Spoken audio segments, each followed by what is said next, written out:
Okay, let's talk about tanning drops. Now, I'm obviously no expert on tanning. Look at me, I'm white as a ghost. But I do know there are some really dodgy tanning drops on the market with really questionable ingredients. Now, the only one that I found that actually works and I like the ingredients is this one by Lucy B. And this isn't an ad, I'm just a fan. Let's go through the ingredients of the tanning drops by Lucy B. So this is a serum that you add with a moisturiser, and what I'll do a before and after on my hands so you can see how it's worked. This one, the first ingredient, and as we know if you've seen my videos before, the first ingredient has always got the most percentage in that whole formulation, going down to the least. So the first one is aloe vera juice. We all know the benefits of aloe vera. I don't need to go into that. It's in there for the moisture, and it's obviously natural. It says on here this is 95% natural. Now I'm guessing the non-natural bits are going to be right at the bottom, which we'll talk about in a minute. The second one is aqua, so water. Again, put in there so it spreads nicely. Just means that we're going to need a preservative. We'll figure that out in a minute.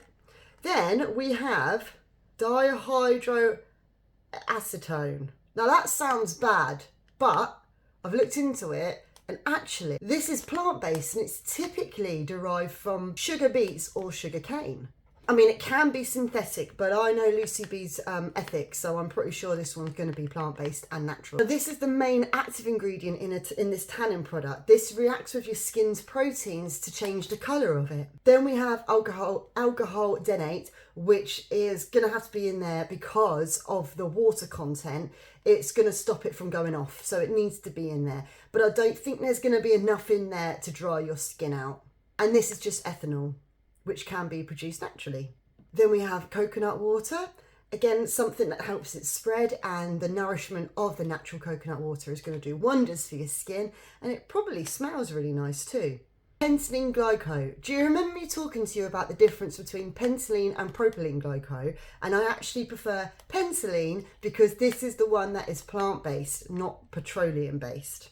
And it's put in there as a solvent. I can see later on there's some xanthan gum in there. It probably just helps that disperse, but it also gives a nice spreadability to the product. And so does the next ingredient, glycerin. That's going to help with the spreadability and added moisture. So at the moment, these are actually going to moisturise your skin as well as tan it, in my opinion. Then we've got bitter orange flower and Rosa Diamantina flower water. These are made through the steam distillation of orange blossom or rose petals, and it's probably put in there for a bit of added fragrance, to be fair. Then we've got the xanthan gum, and that thickens up all of this water. It's totally natural, and it's put in there as a thickener and a stabiliser, just binding everything together so it's not too watery. Refilose. This is typically derived from plant sugars, and it works with the dihydroacetone, or DHA, to produce a more natural and even tan. And then we are onto some preservatives. Now this is why they don't claim to be 100% natural, because these preservatives are synthetic, but that's not necessarily a bad thing. Okay, so these ones are not petroleum based, so I'm happy with that, and they are all biodegradable. And you do need preservatives in this to stop it going mouldy. I'm not putting a mouldy product on me. And so there's sodium benzoate. Oh, the citric acid, that's usually from citrus fruits. That's for the pH. Potassium sorbate, again, that's going to be another preservative. And the sodium metabisulfite. But like I say, I'm not an expert on tanning. You're best off asking Lucy. I'm sure she'll let you know. She's the expert on tanning. But let me show you how it works. So I've got my serums here. I've got a little bit left. You get your favourite moisturiser. I just happen to have a naked knocking about. Okay, and let me put this down. Hang on. Right, so you get a bit of your favourite moisturiser.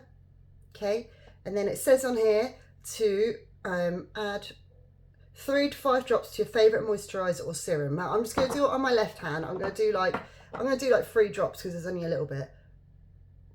1, 2, 3. Okay. And you mix it in with your moisturiser, and then usually what you would do is just put this all over your body. I have found that it works the best with the naked moisturiser because it's oil based, and it just works so much better. And also it doesn't get stuck in your dry bits. Do you know what I mean? The patchy bits. So come back. I'm going to leave that to develop. That's the before. No, that's without and that's with. I'll leave it to develop and I will let you know.